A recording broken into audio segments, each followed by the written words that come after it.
Bienvenue à vous dans cette nouvelle vidéo d'actualité auto, celle du jeudi 19 février 2026, et aujourd'hui on va beaucoup parler de Renault. Il y a plein d'actualités les concernant qui sont arrivées au même moment. Par exemple, on va parler du nouveau moteur hybride révolutionnaire dévoilé par la marque, capable d'économiser 40% de carburant par rapport à la moyenne des moteurs actuels. On parlera également de Renault qui relance la production de l'un de ses moteurs essence les plus fiables, après pourtant l'avoir abandonné pendant de nombreuses années. On parlera également des résultats 2025 de Renault, elle vient de les publier, et même si elle a vendu plus de voitures en 2025 qu'en 2024, elle a quand même perdu près de 11 milliards d'euros sur l'année. On verra un petit peu ensemble le pourquoi du comment, et puis on parlera de Dacia, autre marque du groupe Renault, qui malgré de forts droits de douane, espère quand même pouvoir produire sa future voiture d'entrée de gamme en Chine. J'espère que les sujets choisis pour cette vidéo vous intéresseront. Si c'est le cas, je compte sur vous comme d'habitude pour le montrer en laissant un petit like, en vous abonnant pour les prochaines vidéos, en boostant celle-ci si l'option apparaît chez vous, c'est vraiment le plus important pour le référencement, et en laissant un petit commentaire dans lequel vous donnerez votre avis sur l'actu de ce jour.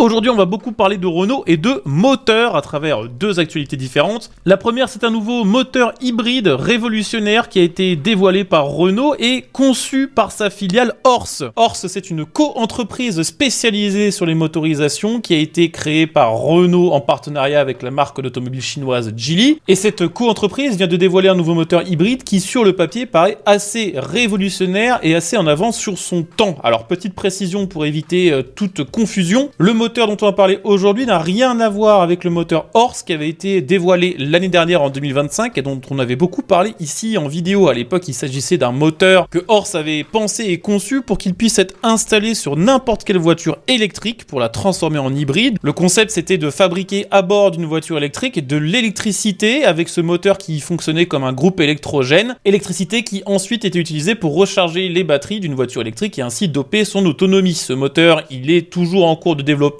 mais ce n'est pas le moteur dont on va parler aujourd'hui. Je fais la petite précision parce que les deux moteurs visuellement se ressemblent pas mal. Le moteur dont on va parler aujourd'hui, il s'appelle le H12, c'est un nouveau groupe hybride qui d'après Renault affiche une consommation d'essence moyenne 40% inférieure à la moyenne actuelle des voitures hybrides, avec environ 3,3 litres au 100 km estimé. Une consommation super faible qui est rendue possible par tout un tas d'innovations techniques, comme par exemple une nouvelle gestion de turbo, une nouvelle gestion de l'électronique de la partie hybride de ce moteur pour optimiser un maximum les moments où ce sera le moteur électrique qui tournera, mais également un taux de compression de 17 pour 1. Pour faire très simple, le taux de compression, c'est à quel point le mélange d'air et de carburant va être compressé dans un cylindre avant que l'explosion, la combustion de ce mélange ne soit déclenchée. En général, sur une voiture moderne essence, on est sur une compression de 14 pour 1. Donc là, on est à 17, c'est plus, et plus ce rapport de compression est élevé, moins en général la voiture va consommer de carburant. Et puis pour terminer, ce moteur dispose d'une nouvelle génération de vannes EGR, puisque même si c'est assez méconnu, les voitures essence ont aussi des vannes EGR, tout comme les diesels. Toutes ces innovations permettent à ce moteur d'afficher un rendement maximum de 44,2%, ce qui est là aussi nettement supérieur à la moyenne des voitures modernes qui sont en général entre 38 et 42. 2 points de plus, ça paraît pas beaucoup, mais ça fait une grosse différence sur la consommation, et ce rendement, il traduit simplement l'efficacité d'un moteur à transformer du carburant en mouvement. Plus il est élevé, mieux c'est. Avec une consommation affichée 40% inférieure à la moyenne actuelle, c'est une bonne nouvelle pour les futurs conducteurs, mais c'est aussi une bonne nouvelle pour les marques automobiles. Parce que qui dit 40% de consommation en moins, dit aussi 40% de rejet de CO2 en moins. Et ça, c'est une vraie bonne nouvelle pour les constructeurs automobiles qui pourraient continuer à vendre des voitures hybrides dans les prochaines années en risquant des amendes CO2 bien moins élevées que prévu, probablement des centaines de millions, voire peut-être même des milliards d'euros d'économies. D'autant plus que ce moteur a été conçu pour pouvoir fonctionner avec de l'essence traditionnelle, mais aussi avec de l'essence renouvelable, ce qui permettrait d'amoindrir encore son bilan CO2. Au-delà de tous les chiffres très impressionnants qui ont été publiés par Horse durant la présentation de ce moteur, cette présentation avait vraiment pour but premier de montrer qu'il était tout à fait encore possible de continuer d'améliorer les moteurs thermiques actuels et que des moteurs ultra économes en carburant comme celui-ci pourraient être un axe majeur de réduction du CO2 émis en Europe et donc un moyen d'atteindre les objectifs de décarbonation des transports fixés par la Commission européenne.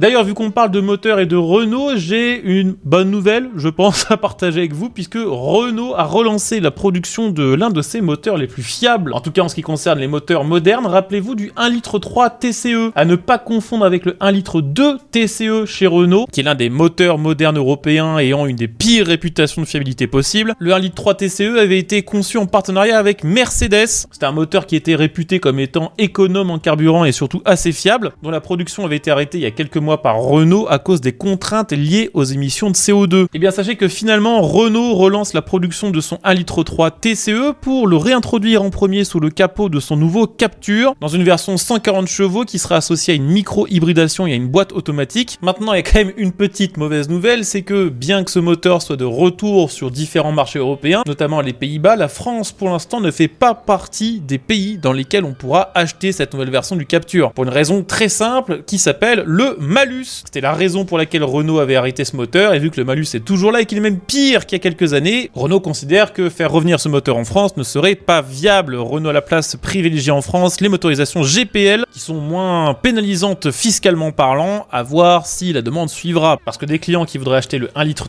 TCE en France, il y en a.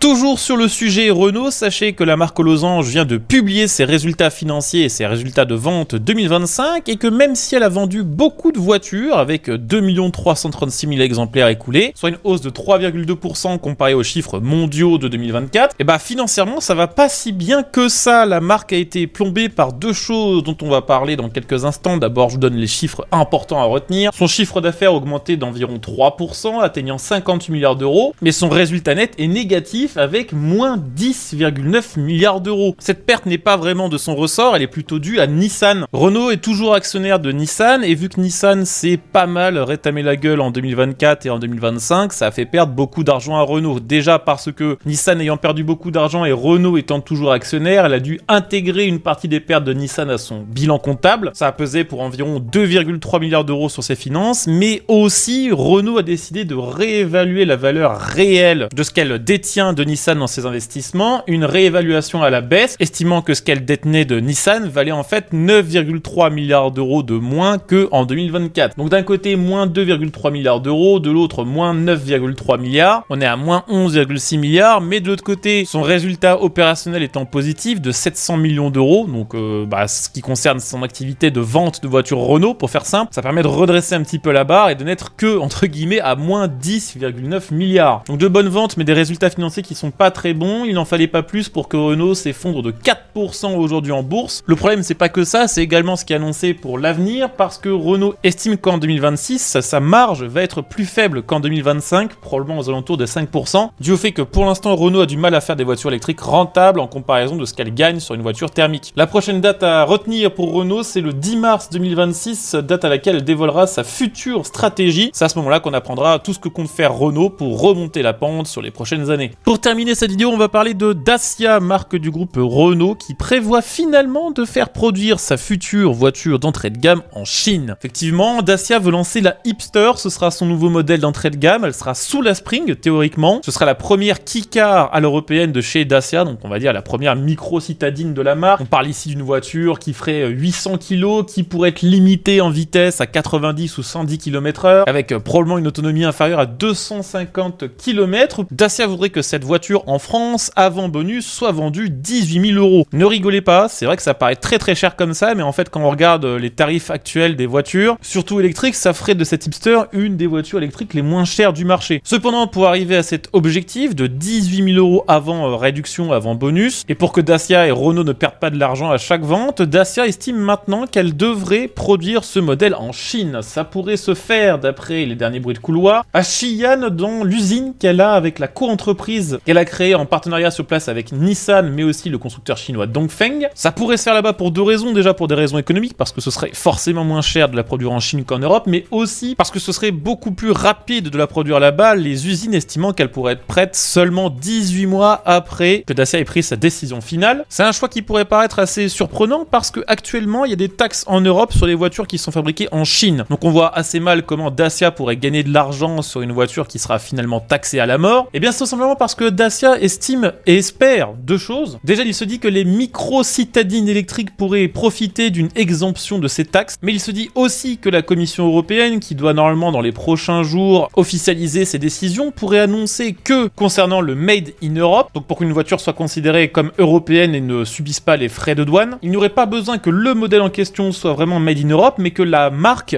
dans sa globalité, puisse obtenir le label. Il serait question ici que les marques visent un objectif de 60 à 70% des composants qu'elles utilisent sur leur voiture d'origine européenne, avec plutôt que de devoir respecter ce seuil pour chaque modèle, la possibilité d'avoir une grande majorité à peut-être 80-90 pour compenser des petits modèles comme la Hipster par exemple, qui auraient une proportion de composants d'origine européenne bien plus faible. Si ce système était mis en place, Dacia pourrait faire fabriquer les 3/4 de ses modèles en Europe avec des composants européens et décider pour certains modèles comme les Hipster de la faire en Chine pour économiser sur son prix de vente. On verra si ça se fait. En attendant, on a fait le tour pour ces actus du jour spécial Renault. J'espère que la vidéo vous aura intéressé. Comme d'habitude, si c'est le cas, n'hésitez pas à le montrer en laissant un like, en vous abonnant et éventuellement devenant un soutien de la chaîne via le bouton rejoindre sous cette vidéo. On se retrouve dès demain pour la prochaine vidéo. Ciao.